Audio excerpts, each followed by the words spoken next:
What up guys, Assalamualaikum. Jumpa lagi dalam Ihsan Story. So kali ni aku nak story sikit kat korang tentang seorang lelaki yang cuba untuk membunuh Donald Trump. Sebelum itu guys, jangan lupa tekan butang subscribe, like, comment and share guys. Bantu kita nak capai 10k subscribers guys. Terima kasih.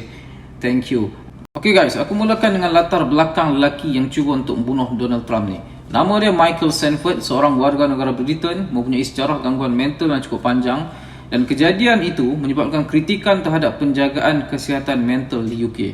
Walaupun insiden itu tak mendapat liputan media yang berterusan di US, namun ia menjadi subjek dokumentari yang ditugaskan oleh Perbadanan Penyiaran British pada Februari 2017. So Sanford ni guys mengalami masalah kesihatan mental yang sangat teruk dan dimasukkan ke hospital selama 4 minggu ketika dia berusia 14 tahun.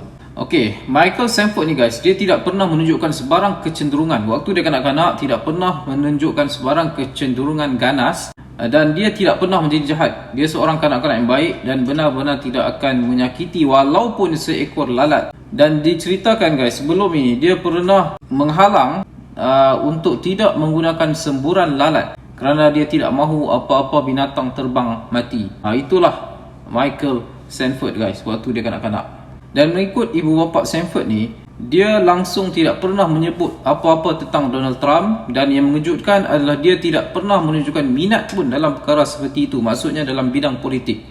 Jika saya minta dia menamakan Perdana Menteri, dia boleh beritahu saya, tapi dia tidak akan mengenali ahli politik lain.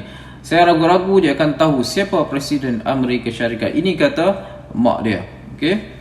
Gambar dalam bilik Michael Sanford mendedahkan bagaimana dia menghias biliknya dengan kertas dinding penyamaran dan jaring-jaring ala tentera tu sambil menggantung hampir sedozen pistol tiruan di dinding.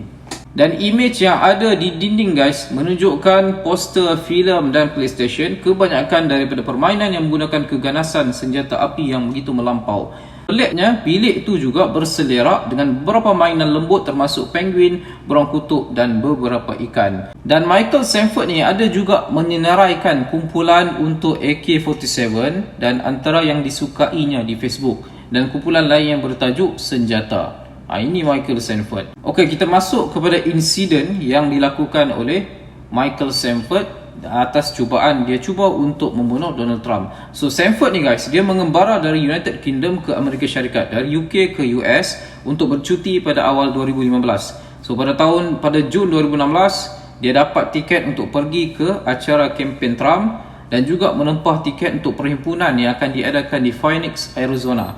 So pada 16 Jun 2016, Sanford ni dia pandu kereta ke Las Vegas, di mana dia melawat lapangan menembak Battlefield Vegas nama dia, dan berlatih menembak pistol Glock 17 9mm yang disewa di situ.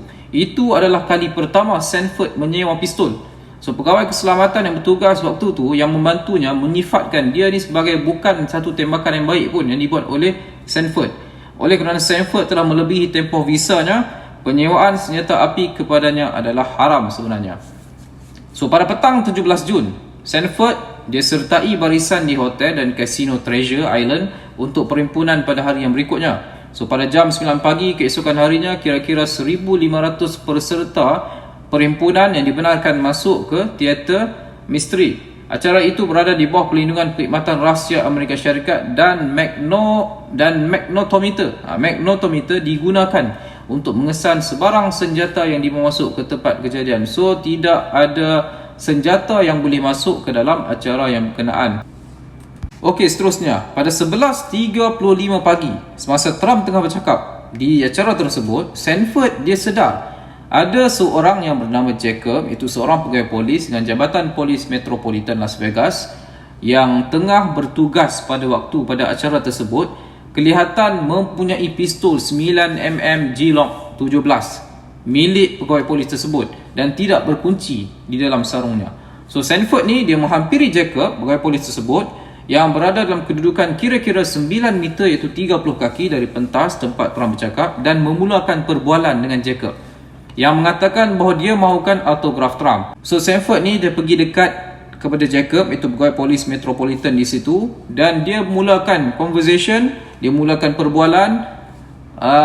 Kononnya dia mahukan autograf Trump. So semasa bercakap dengan Jacob, Sanford dengan tiba-tiba terus ke bawah untuk cuba dan menarik pistol pegawai itu. Tetapi pistol itu tersangkut dalam sarungnya. Tersangkut guys, tersangkut. So Sanford ni segera ditundukkan dan ditangkap oleh Jacob dan dua pegawai polis yang lain. So Sanford digambarkan kelihatan keliru pada masa penahanannya. Dia macam kita sebut sebelum ini, Sanford ada gangguan mental. Biasanya pegawai polis ni dia dilengkapi dengan sarung penahan yang menghalang senjata api daripada terbuka kunci kecuali menggunakan mekanisme pelepasan. So selepas ditahan oleh Jabatan Polis Metropolitan Las Vegas, Sanford ni telah diserahkan kepada Perkhidmatan Rahsia Amerika Syarikat selepas bersetuju untuk mengetepikan hak Mirandanya. Hak Miranda ni hak untuk kita panggil peguam. Itu maksud hak Miranda untuk menyatakan bahawa kita tidak bersalah. Maksudnya untuk menafikan kesalahan kita lah. Ini kita panggil hak Miranda. So Sanford disoal siasat oleh dua ejen khas pada masa tu dan dia menyatakan bahawa niatnya adalah untuk membunuh Trump. Bahawa jika dia berada di jalan besok, dia akan mencuba ini lagi. Maksudnya dia akan cuba untuk bunuh Trump lagi. Memang gila. Dan dia telah merancang percubaan itu selama kira-kira setahun. Sanford juga menyatakan bahawa dia hanya menjangkakan dapat melepaskan 1 hingga 2 das tembakan. Dan dia menjangkakan Trump akan terus mati. Maksudnya 1-2 tembakan jadilah asalkan Trump ni mati, asalkan Trump terbunuh. Itulah niat Michael Sanford ketika itu. Jadi berikutan penahanan Michael Sanford ni, ibu bapaknya percaya anak mereka ni telah dicuci otak dan macam dia brainwash lah. Dicuci otak untuk melakukan pembunuhan bagi pihak orang lain. Seakan-akan macam Michael Sanford ni pembunuh upahan, assassin lah.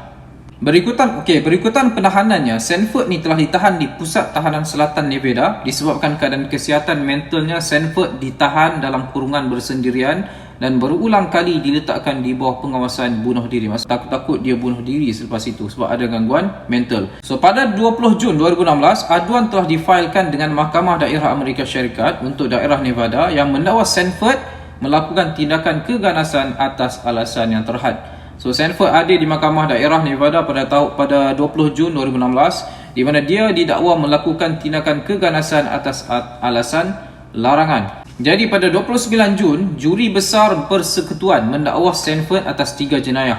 2 pertuduhan sebagai orang asing haram yang memiliki senjata api dan 1 pertuduhan menghalang dan mengganggu kelakuan teratur urusan kerajaan dan majlis resmi. So setiap pertuduhan tu membawa hukuman maksimum penjara 10 tahun dan denda lebih kurang 250,000 USD, lebih kurang 1 juta lah duit kita. Dan penguatkuasaan imigresen dan custom juga mengeluarkan tahanan terhadap Sanford berkaitan pelanggaran imigresen sebab visa dia telah pun tamat. So dia dianggap sebagai pendatang haram lah. So Sanford ni dia pohon maaf atas tindakannya dan berkata, saya tahu meminta maaf tidak mencukupi. Saya benar-benar berasa sedih dengan apa yang saya lakukan. Saya harap ada cara untuk memperbaiki lagi keadaan. Itu yang dikatakan oleh Sanford. Jadi akhirnya Sanford ni dijatuhkan hukuman pada perbicaraan 13 Disember 2016, menerima 12 bulan dan 1 hari penjara dan dia juga didenda AS sebanyak $200 dan dikenaki menjalankan program pemulihan. Program pemulihan akhlak lah. Dan mengikut pendedahan yang telah dibuat oleh ibu bapa Sanford, sejak Sanford ni berpindah ke USA, perlahan-lahan mereka semakin sukar untuk menghubungi anak mereka ni. Dan dia ada melakukan Skype tetapi sentiasa dengan berlatar belakangan putih di belakang supaya tiada siapa pun yang tahu tempat ataupun lokasi Sanford ni.